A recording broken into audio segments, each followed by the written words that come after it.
sabda Nabi SAW, kalau seseorang antara kalian bangun di malam hari, maka hendaklah dia mencuci tangannya.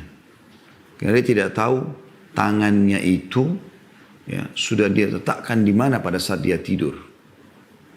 Artinya di sini bisa juga bermakna, mungkin syaitan ya, akan mengikat tangannya, sehingga tangannya atau menggunakan tangannya, sehingga meletakkan pada hal-hal yang tidak baik. Ada seseorang dinukil kisahnya, di kisah klasik salafus saleh dulu. Pada saat disampaikan oleh seseorang hadits ini, maka dia mengolok-olok, dia sambil mengatakan, memang tangan saya mau kemana kalau saya tidur? Toh di sekitar saya saja. Gitu. Subhanallah, keesokan paginya dia datang ke majelis itu lagi, sambil dia menangis, dia bertaubat kepada Allah. Waktu ditanya kenapa? Dia bilang semalam, waktu saya mengolok-olok hadits itu, ya, tentang Nabi SAW mengatakan hendaklah seseorang dari kalian pada saat bangun, dia meletakkan, ya, dia mencuci tangannya, karena dia tidak tahu dia letakkan di mana. Dia bilang semalam, ya, pada saat saya bangun, saya menemukan tangan saya berada di dubur saya. Ya. Jadi syaitan bisa melakukan perbuatan yang tidak kita harapkan tentunya ya di dalam tangan ini.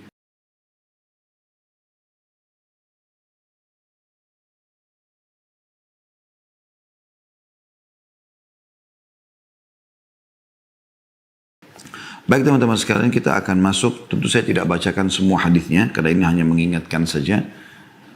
Masuk ke bahasan kita pada pagi ini, semoga Allah berkahi, di halaman 126, tepatnya hadisnya nomor 112, di sebelahnya ada tulisan sahih, dengan sanad sahih, tentang keutamaan berwudu pada malam hari. Saya akan bacakan dulu dari Uqbah bin Amir radhiyallahu anhu, dia menuturkan, La aqulul yawma ala rasulillahi sallallahu alaihi wasallam ma lam yakul. Sami'tu Rasulullah sallallahu alaihi wasallam yaqul, man qala alayya ma lam aqul falyatabawwa baitan min jahannam. Wa sami'tuhu yaqulu ar-rajulu min ummati min al-layli yu'aliju nafsahu ila at-tuhuri wa alayhi uqad. Fa idza wadda'a yadayhi in hallat uqdah. Wa idza وضأ وجهه إن حلت عقدة وإذا مسح رأسه إن حلت عقدة وإذا ودع رجليه إن حلت عقدة فيقول الله عز وجل للذين وراء الحجاب انظروا إلى عبدي هذا يعالج نفسه يسألني ما سألني عبدي هذا فهو له. Artinya hadits ini diriwayatkan Ibnu Hibban dan juga Ahmad dengan sanad sahih. Aku tidak mengatakan, ini kata Uqbah bin Amir, sahabat Nabi yang mulia radhiyallahu anhu, menceritakan, beliau mengatakan, aku tidak mengatakan pada hari ini atas nama Rasulullah SAW apa yang tidak beliau katakan. Artinya apa yang aku sampaikan ini adalah benar.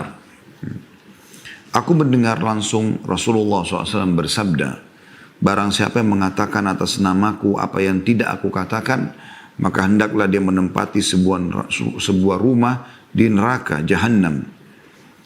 Aku juga mendengar beliau bersabda, sallallahu alaihi wasallam, salah satu dari umatku bangun malam untuk bersuci guna membebaskan diri, sedang pada dirinya terdapat beberapa ikatan. Lalu dia berwudu. Ketika dia membasuh kedua tangannya, terlepaslah satu ikatan. Ketika dia membasuh wajahnya, terlepaslah satu ikatannya. Ketika dia menyapu kepalanya, terlepaslah satu ikatan lainnya. Ketika dia membasuh kedua kakinya, terlepaslah satu ikatan lainnya. Maka Allah Azza wa Jal yang maha mulia dan maha tinggi berfirman kepada makhluk yang berada di balik hijab, maksudnya para malaikat, lihatlah hambaku ini. Dia membebaskan dirinya untuk memohon kepadaku. Apa yang dimohon hambaku ini, maka itu akan ia dapatkan. Maka itu akan ia dapatkan. Ini hadis yang diangkat oleh penulis. Semoga Allah jadikan sebagai tambahan amal buat beliau dan juga kita yang mempelajarinya. Tentang masalah keutamaan wudu. Dan seperti biasa, metode yang saya gunakan, kita akan coba membedah dan membagi-bagi hadis ini menjadi beberapa poin pelajaran yang bisa kita ambil. Yang pertama pelajarannya adalah bagaimana sahabat yang mulia Uqbah bin Amir radhiyallahu anhu berkata, "La aqulul yawma ala Rasulillah sallallahu alaihi wasallam ma lam yakul." Aku pada hari ini tidak akan mengatakan kecuali apa yang telah Rasulullah aku tidak akan mengatakan pada hari ini atas nama Rasulullah SAW apa yang tidak beliau katakan. Ini mengandung makna. Maknanya apa? Nanti akan kita jelaskan di lanjutan hadisnya tentunya. Kalau beliau tidak berdusta. Artinya yang saya sampaikan ini dengarkan baik-baik ya. Ambil. Ini jelas dari Rasulullah SAW. Nggak ada keraguan. Itu maknanya. Artinya aku tidak berbohong atas nama Nabi SAW.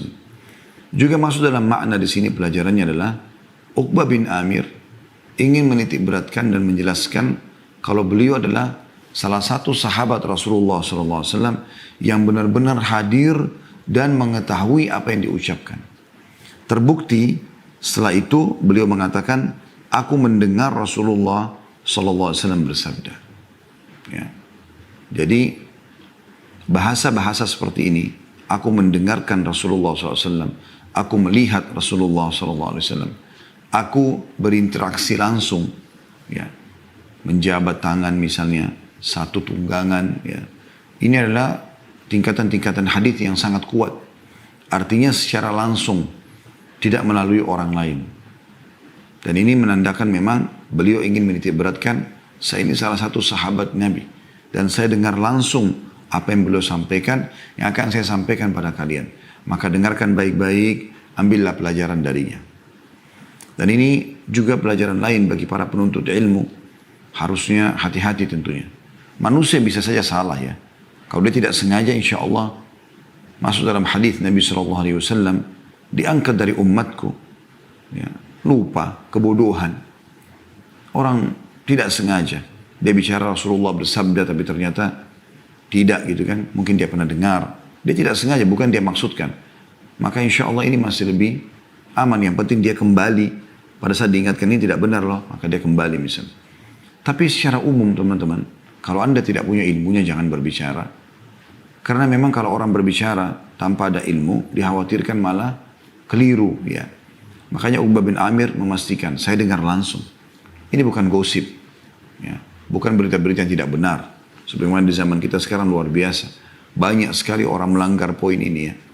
Sampai kata Nabi SAW, ya, sesungguhnya ada orang yang sangat berat siksaannya karena dia keluar dari rumah, kemudian dia menyebarkan sebuah berita bohong sehingga memenuhi langit. Dia tersebar. Juga pada sebenarnya tidak benar.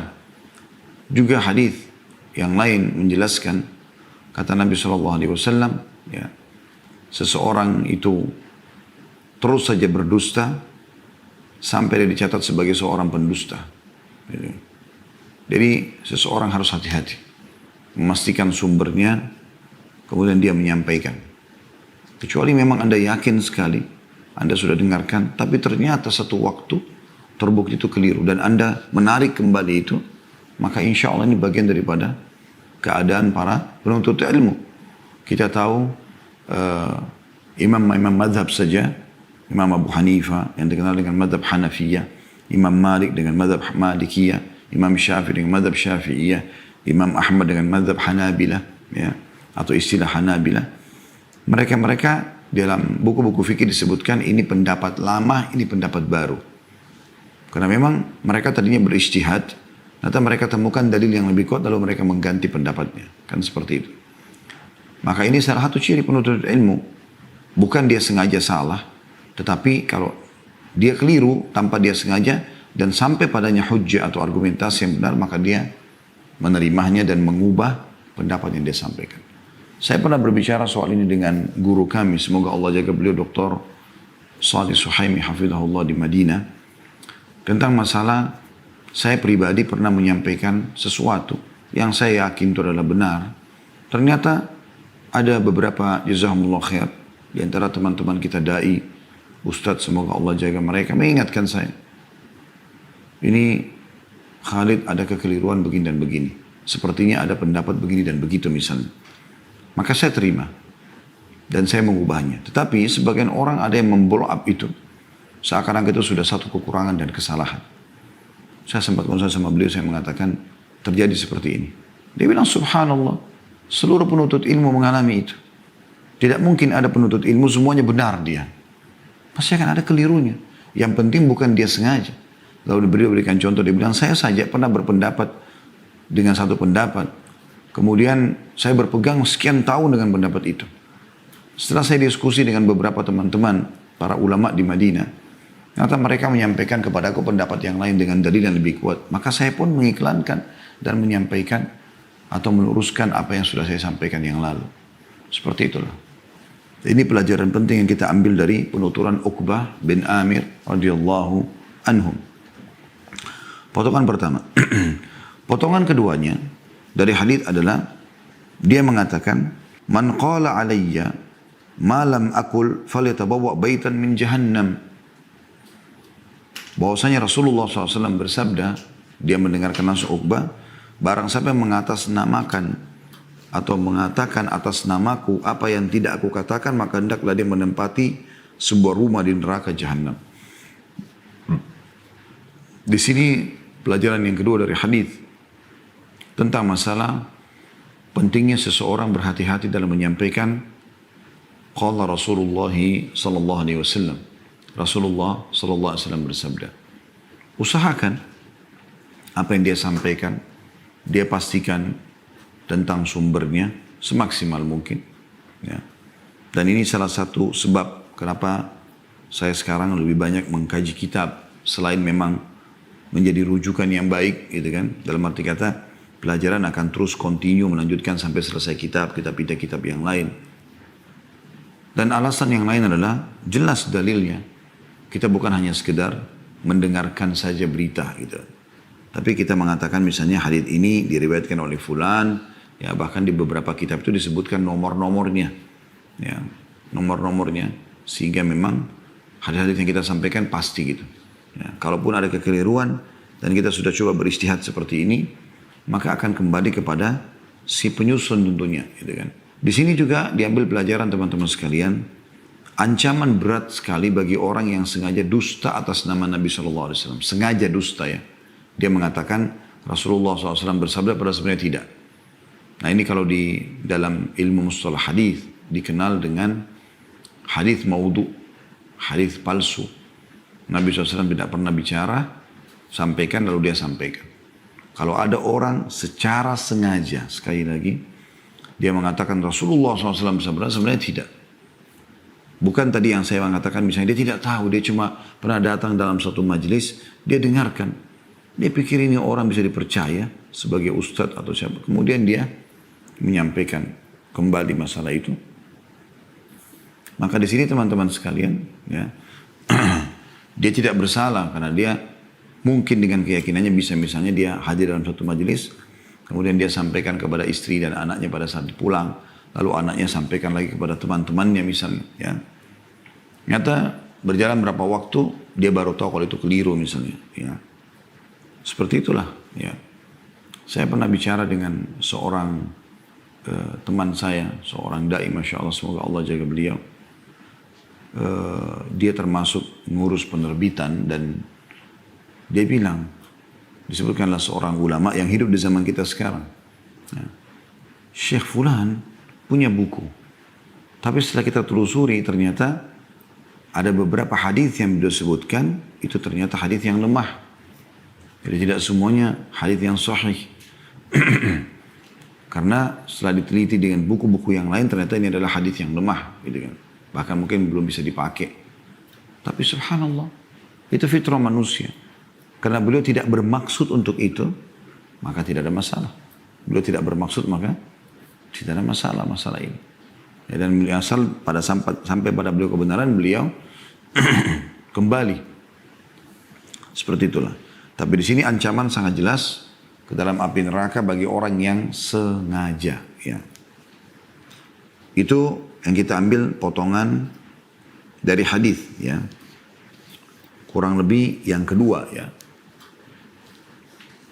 Kemudian Potongan yang ketiga dari hadis, Uqbah kembali mengatakan, aku juga mendengarkan dari Nabi SAW, salah seorang umatku bangun malam untuk bersuci guna membebaskan diri, sedang pada dirinya terdapat beberapa ikatan. Ini potongan ketiga dari hadis. Ya. Di sini disebutkan dalam bahasa Arabnya uqad, jamak dan mufradnya uqdah. Yang dimaksud dengan ikatan di sini teman-teman dikuatkan dengan atau dijelaskan dalam hadis yang lain. Bahwasanya Nabi SAW bersabda, kalau seseorang di antara kalian akan tidur di malam hari, maka dia akan diikat oleh syaitan dengan beberapa ikatan. Kalau dia bangun, dia berzikir kepada Allah, maka terlepaslah satu ikatan. Artinya, dia bisa lepas dari belenggu syaitan yang akan menyesatkan dia, baik dalam tidurnya atau baik dalam waktu itunya pada saat dia bangun tidur, bukan tidurnya, pada saat dia bangun tidur ataupun nanti pada saat dia beraktivitas di besok atau di esok harinya. Kalau dia wudu, maka terlepaslah ikatan yang kedua, dan kalau dia sholat terlepaslah ikatan ketiga. Lalu Nabi SAW bilang, dan dengan itu kau akan temukan orang tersebut paling bahagia pada harinya. Artinya tidak ada lagi ikatan syaitan pada dirinya. Tentu ikatan syaitan ini Allah Subhanahu wa ta'ala lebih tahu. Kemungkinan besar adalah ikatan-ikatan yang membuat manusia menjadi malas untuk ibadah, ya, manusia jadi semangat untuk mengerjakan maksiat, seperti itulah, ya. Maka di sini teman-teman sekalian, seseorang pelajarannya adalah kalau mau tidur dia akan diikat oleh syaitan. Dan ikatan itu terjadi pada malam hari. Diambil daripada potongan hadis ini yang kata Nabi SAW, salah seorang dari umatku atau seseorang dari umatku bangun malam untuk bersuci guna membebaskan diri, sedang pada dirinya ada beberapa ikatan. Jadi memang diikatnya malam hari sewaktu manusia tidur, ya. Begitu juga dengan hadis tadi yang sudah saya sebutkan, kalau seseorang dari kalian tidur di malam hari, dia akan diikat oleh syaitan dengan beberapa ikatan. Jadi menandakan memang ada ikatannya. Bagaimana? Allahu a'lam. Kita tidak tahu, ya. Yang jelas Nabi SAW sudah menggambarkan ada ikatan, dan Nabi SAW juga sudah menggambarkan bagaimana cara untuk melepaskan diri dari ikatan tersebut. Pelajaran selanjutnya, yang keempat dari hadis adalah, lalu dia berwudu. Ketika dia membasuh kedua tangannya pada saat wudu, maka terlepaslah satu ikatan. Berarti hadis ini menjelaskan ada ikatan di tangan kita. Ada sebuah hadis juga yang bisa dihubungkan dengan ini adalah sabda Nabi SAW, kalau seseorang antara kalian bangun di malam hari, maka hendaklah dia mencuci tangannya. Karena dia tidak tahu tangannya itu, ya, sudah dia letakkan di mana pada saat dia tidur. Artinya di sini bisa juga bermakna mungkin syaitan, ya, akan mengikat tangannya sehingga tangannya atau menggunakan tangannya sehingga meletakkan pada hal-hal yang tidak baik. Ada seseorang dinukil kisahnya di kisah klasik salafus saleh dulu. Pada saat disampaikan oleh seseorang hadis ini, maka dia mengolok-olok, dia sambil mengatakan, memang tangan saya mau kemana kalau saya tidur? Toh di sekitar saya saja. Gitu. Subhanallah, keesokan paginya dia datang ke majelis itu lagi, sambil dia menangis, dia bertaubat kepada Allah. Waktu ditanya kenapa? Dia bilang semalam saya sempat waktu saya mengolok-olok hadis itu, ya, tentang Nabi SAW mengatakan hendaklah seseorang dari kalian pada saat bangun dia meletakkan, ya, dia mencuci tangannya karena dia tidak tahu dia letakkan di mana. Dia bilang semalam, ya, pada saat saya bangun saya menemukan tangan saya berada di dubur saya. Ya. Jadi syaitan bisa melakukan perbuatan yang tidak kita harapkan tentunya, ya, di dalam tangan ini. Bisa juga bermakna syaitan mengikatnya, ya, sehingga dia tidak berzikir. Karena kan kita dianjurkan kalau mau tidur berzikir. Ya, baca subhanallah 33, alhamdulillah 33, Allah akbar 33. Kemudian juga mungkin dia beristighfar, ya, berzikir. Nah kalau dia wudu, terlepas ikatan di tangannya kalau dia membasuh tangan. Ketika dia membasuh wajahnya, terlepaslah satu ikatan lagi ya, dari wajahnya. Berarti wajah pun diikat. Ya. Sehingga orang itu tidak tahu. Ya.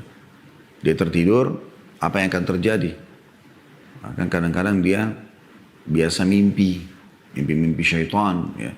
Mimpi na'udzubillah berbuat kemaksiatan, gembira dengan kemaksiatan dan segala macam. Juga ada sebuah hadis yang mungkin bisa dihubungkan dengan ini. Kata Nabi SAW, kalau seseorang di antara kalian bangun, maka hendaklah dia beristinsyak. Istinsyak itu memasukkan air ke dalam hidung. Karena sungguhnya syaitan bertengkar di hidungnya. Gitu kan? Coba teman-teman praktikin, saya pernah praktikin hadis ini. Pada saat bangun di malam hari, asal memang Anda tidurnya sudah cukup lah. 3 jam udah cukup sebenarnya. Kalau Anda memang masih baru tidur 15 menit, kadang-kadang ngantuk itu masih normal. Tetapi kalau Anda sudah tidur 3 jam, 4 jam, apalagi sudah lebih daripada itu sampai 5-6 jam, seharusnya sudah tidak ngantuk ini ya. Coba Anda praktikin subhanallah untuk menjalankan sunnah Nabi SAW ini, yaitu Anda masukkan air ke dalam hidung, maka ngantuk itu hilang. Terlepas. Jadi seperti air itu mengeluarkan syaitan yang tadinya memang menggoda kita. Dan Allahu alam makna lebih tepatnya seperti apa. Tapi yang jelas ini yang disampaikan oleh Nabi SAW, kita dianjurkan berwudu dan dengan membasuh wajah, maka terlepaslah satu ikatan. Ketika ia menyapu kepalanya waktu wudu, terlepaslah satu ikatan lainnya.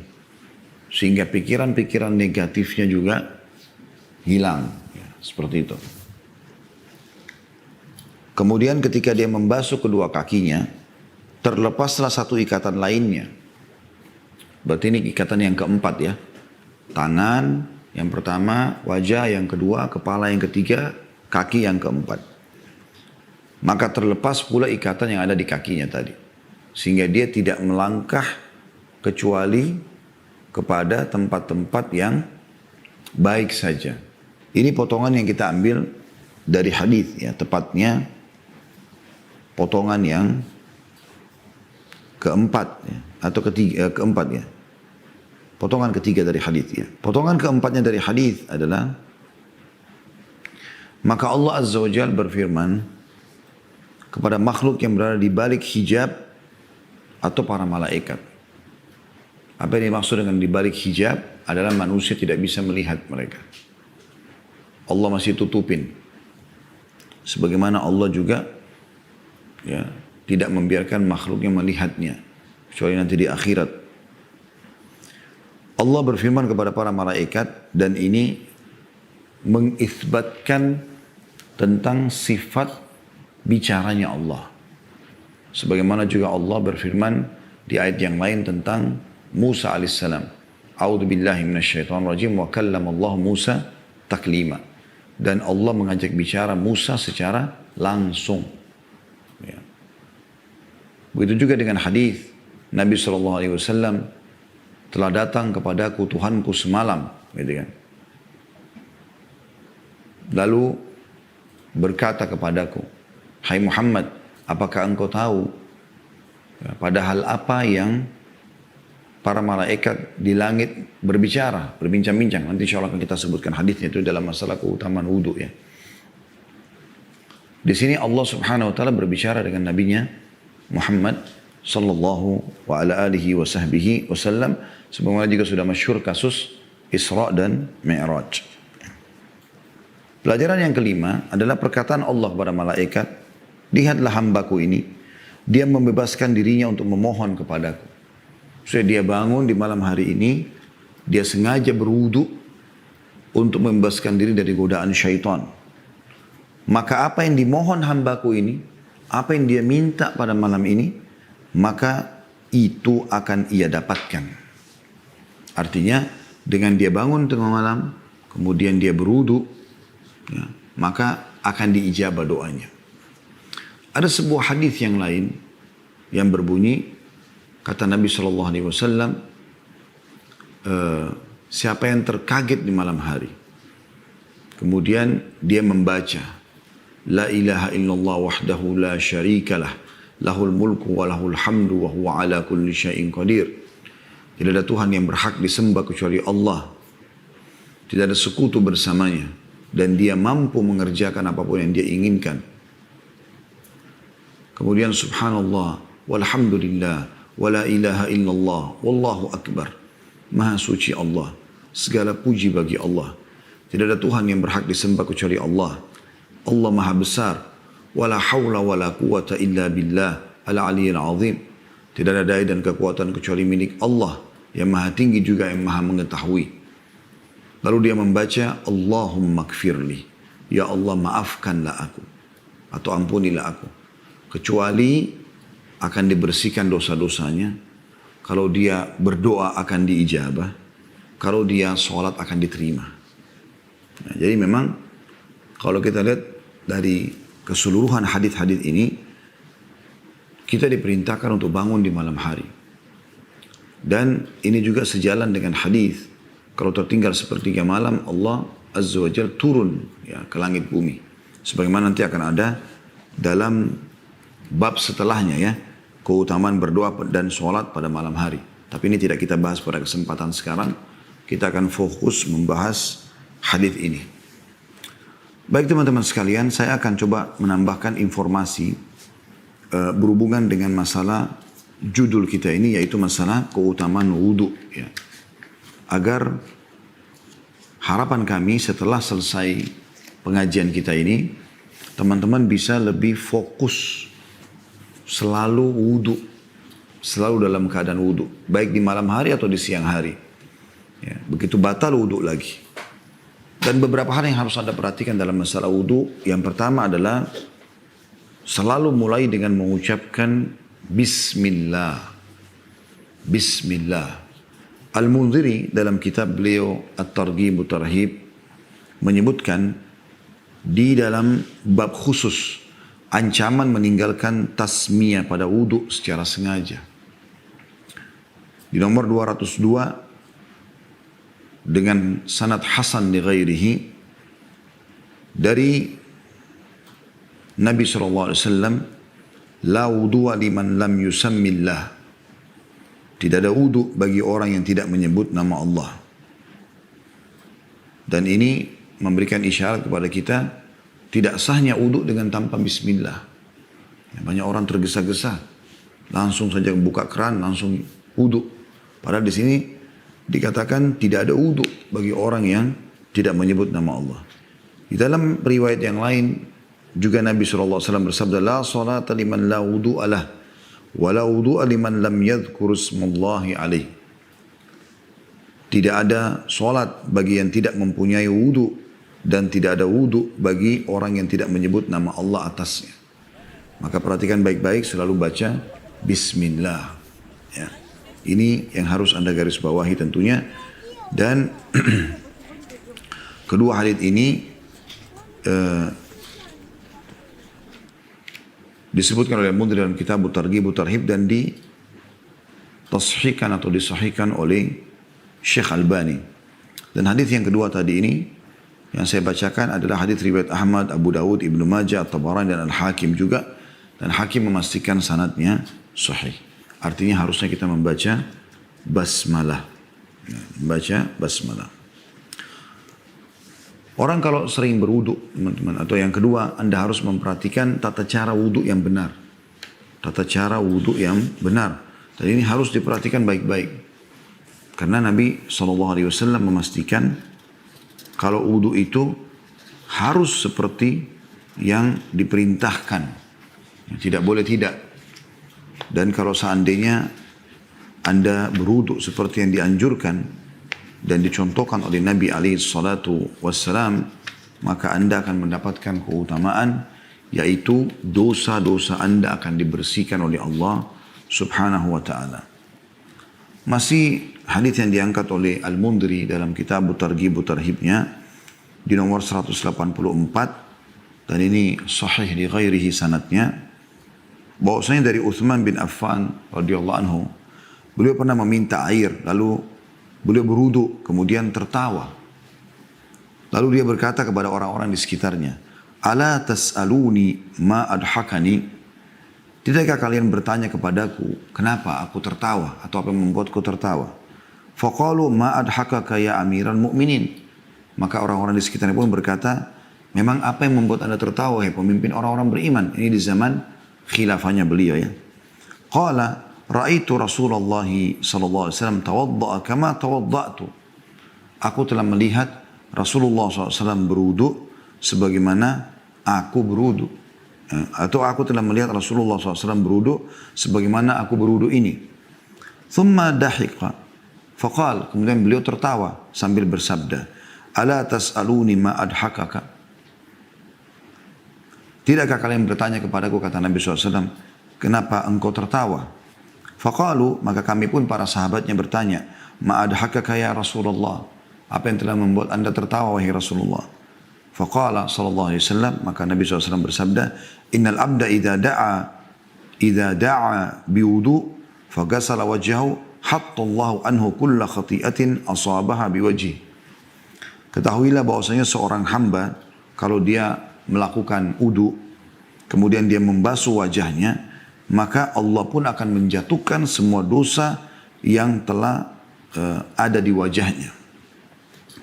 فإذا غسل ذراعيه كان كذلك وإذا طهر قدميه كان كذلك. Dan bila hamba itu membasuh kedua lengannya, maka demikian pula seluruh dosanya akan jatuh dari tangannya. Apabila dia mensucikan dan membasuh kedua kakinya, maka demikian pula adanya. Juga dalam hadis yang lain masih disebutkan oleh Al-Mundhir dalam kitab Targhib Tarhibnya beliau di nomor 185. Bahwasanya Rasulullah SAW bersabda, idza tawadda'a al-'abdu famadmad. Kalau seorang hamba berwudu kemudian dia berkumur-kumur, kharajatil khataya min fih, maka jatuhlah semua dosa yang ada di mulutnya. Faidan tathara kharajatil khataya min anfih. Dan kalau seandainya dia mengeluarkan air yang tadinya dihirup di hidungnya, ya, karena kalau dia hirup itu namanya istinsyak. Kalau dia keluarkan istinthar, maka keluarlah seluruh dosa dari hidungnya. Fa idza ghasala wajhahu kharajatil khataya min wajhi. Dan kalau dia membersihkan atau membasuh wajahnya dengan air wudu, maka jatuhlah semua dosa atau bersihlah semua dosa dari wajahnya. Hatta takhruja min tahti ashfari ainaihi. Sampai dosa-dosa itu jatuh dari ya kelopak matanya, ya, atau pelupuk matanya yang terjemahannya. Fa idza ghasala yadayhi kharajatil khataya min yadayhi. Dan kalau dia membasuh kedua tangannya, maka akan jatuh semua dosa yang dilakukan oleh tangannya. Hatta takhruja min tahti alfari yadayhi. Sampai keluar semua dosa-dosa itu dari ujung-ujung kukunya. Fa'idha masaha bi ra'sihi kharajatil khataya min ra'si. Kalau dia mengusap kepalanya, maka akan bersih ya, semua dosa yang ada di kepalanya. Hatta takhruja min udhunayhi. Sampai keluar dari kedua kupingnya. Fa'idha ghasala rijlaihi kharajatil khataya min rijlaihi. Dan kalau seandainya dia membasuh kedua kakinya, maka akan keluar semua dosa-dosa kakinya. Hatta takhruja min tahti alfari rijlaihi. Sampai keluar dari seluruh kuku-kuku kakinya. Thumma kana masyuhu ilal masjid wa salatuhu nafilah. Kemudian jalannya dia menuju ke masjid dan sholatnya adalah tambahan pahala baginya. Jadi ini kita bisa lihat bagaimana keutamaannya. Ya. Dan hampir banyak sekali hadis yang mirip serupa dengan ini. Akan menjatuhkan semua dosa-dosa. Belum lagi teman-teman sekalian, kalau anda ya, menjaga wudu ini dengan baik, ya, maka dia akan menjadi penyebab anda dikenal oleh Nabi SAW pada hari kiamat nanti.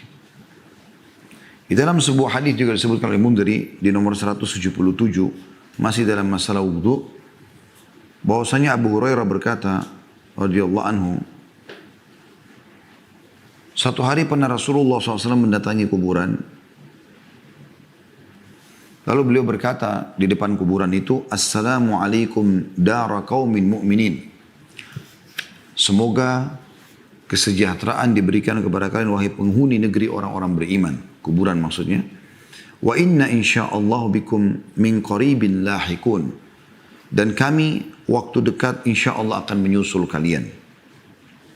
Wadittu anna qad ra'ayna ikhwanana. Aku ingin sekali kita bisa melihat saudara-saudara kita. Qalu, maka para sahabat berkata, awalasna ikhwanaka ya Rasulullah. Bukankah kami adalah saudara-saudaramu wahai Rasulullah? Qala antum ashabi. Maka Nabi SAW bersabda, kalian adalah sahabat-sahabatku. Wa ikhwanuna alladhina lam ya'tu ba'd. Sementara saudara-saudara kita adalah orang-orang yang belum datang. Belum ada yang tidak ikut menjadi sahabat Nabi. Ya, seperti kita ini. Ya. Qalu, kaifa ta'arifu man lam ya'ti ba'd min ummatika ya Rasulullah? Maka mereka pun bertanya para sahabat, ya Rasulullah, bagaimana anda mengetahui atau mengenal mereka yang belum datang dari kalangan umat anda? Faqala ara'aita law anna rajulan lahu khailun gurrun muhajjal atau muhajjala baina dhahrai khailin duhmin buhun ala ya'rifu khailah. Maka Rasulullah SAW mengatakan, apakah kalian perhatikan jika seseorang mempunyai kuda dengan kepala dan keempat kakinya bulunya berwarna putih di antara kuda-kuda yang hitam legam, apakah dia bisa mengenali kudanya? Qalu bala ya Rasulullah. Para sahabat berkata, tentu wahai utusan Allah. Qala fa innahum ya'tuna ghurran muhajjalina minal wudu. Sesungguhnya mereka, ya, umatku itu akan hadir dengan wajah dan kedua tangan bersinar putih karena bekas wudu. Wa ana faratuhum alal haud. Dan aku akan mendahului mereka, menunggu mereka di haud atau telagah beliau. Dan hadis ini hadis sahih diriwayatkan oleh Imam Muslim. Jadi ini luar biasa. Bagaimana akan menjadi cahaya yang terang untuk kita pada hari kiamat nanti. Belum lagi, hadis cukup banyak teman-teman sekalian masalah Al-Mundhiri mengangkat ini masalah wudu. Ya, mungkin bisa mencapai lebih dari 50 hadis. Ya. Khusus berhubungan dengan masalah wudu saja. Walaupun lafadznya banyak berdekatan satu sama yang lain ya. Tapi ini keutamaan-keutamaan yang luar biasa. Dan tolok ukur Anda itu sebagai orang beriman, kalau Anda selalu rutin, ya, justru menjaga wudu itu sendiri. Dan Nabi SAW telah bersabda berhubungan dengan masalah itu tentunya. Di dalam sebuah hadis yang diangkat oleh Al-Mundhiri juga, di nomor 197 masih dalam keutamaan wudu. Dan ini sahih di ghairihi, sesuai dengan pernyataan Syekh Albani rahimahumullah semuanya. Dari Thauban radhiyallahu anhu, dia berkata, Rasulullah SAW bersabda, istaqimu walan tuhsu wa'alamu anna khaira a'malikum as-salah walan yuhafidha 'ala al-wudu'i illa mu'min.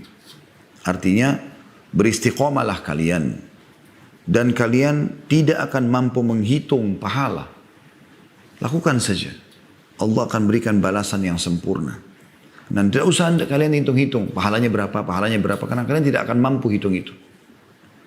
Ketahuilah bahwa sebaik-baik amal kalian yang harus kalian jaga adalah solat. Dan tidak akan menjaga wudu, maksudnya setiap wudu batal, wudu lagi. Ada perintah wudu, selalu wudu, gitu kan. Kecuali seorang mukmin. Kecuali seorang mukmin. Gitu. Juga teman-teman, saya tutup dengan ini. Dianjurkan kalau bisa setelah wudu, jangan Anda luput, ya, dua hal. Yang pertama, berdoa. Sebagaimana hadis riwayat Tirmidzi, kata Nabi SAW, siapa yang selesai berwudu kemudian dia membaca, maaf ini riwayat Imam Muslim. Kemudian nanti Tirmidzi menambahkan ya, dia membaca asyhadu an la ilaha illallah wahdahu la syarikalah wa asyhadu anna Muhammadan abduhu wa rasuluh. Dua kalimat syahadat. Aku bersaksi tidak Tuhan yang berhak disembah kecuali Allah dan tidak ada sekutu bersamanya, dan aku bersaksi bahwasanya Muhammad benar-benar hamba juga utusannya. Maka akan dibukakan baginya 8 pintu surga. dia boleh pilih dari mana dia ingin masuk. Artinya kesempatan berdoa agar Allah Subhanahu wa taala memberikan kepada Anda masuk ke dalam surga dan minta surga tertinggi yaitu Firdaus. Dalam riwayat Tirmidzi ditambahkan selain riwayat Muslim tadi, Allahumma ja'alni minat tawwabin wa ja'alni minal mutatahhirin. Ya Allah, jadikanlah aku orang yang suka bertaubat dan suka bersuci. Yang kedua yang dilakukan adalah bersiwak. Ya, ada yang mengatakan sebelum wudu, ada yang mengatakan sesudah wudu ya. Sesuai dengan hadis Abu Hurairah radhiyallahu anhu dengan sanad hasan sahih, dan kalau ini diangkat juga oleh Al-Mundhiri di nomor 200 ya. Rasulullah SAW bersabda, "Laula an asyukka ala ummati la amartuhum 'inda kulli salatin biwudu wa ma'a kulli wudu'in bisiwak." Kalau aku tidak khawatir memberatkan umatku, niscaya aku akan memerintahkan mereka agar berwudu setiap kali sholat. Ya, artinya, walaupun dia punya wudu, dia perbarui lagi. Kalau saya tidak beratkan umatku. Karena pentingnya untuk selalu wudu ya. Dan agar bersiwak setiap kali mau wudu. Dan agar bersiwak setiap kali mau wudu. Ya. Dan sekian banyak teman-teman sekalian, keutamaan wudu yang luar biasa. Dan bagi Anda yang berminat untuk lebih jauh mengikuti insyaAllah, masih akan berlanjut bahasan tentang bab wudu kita juga di hari Jumat ya. Setiap Jumat pagi hari kurang lebih jam yang sama seperti ini, jam 10.00 atau jam 10.30 pagi ya, di bab atau kitab Sahih At-Targhib dan Tarhib ya, yang ditulis oleh Al-Mundhiri rahimahumullah dan ditelusuri hadis-hadisnya oleh Syekh Muhammad Nasiruddin Albani di jilid satunya. Allahu alam. Ini bahasan kita teman-teman sekalian, semoga bermanfaat.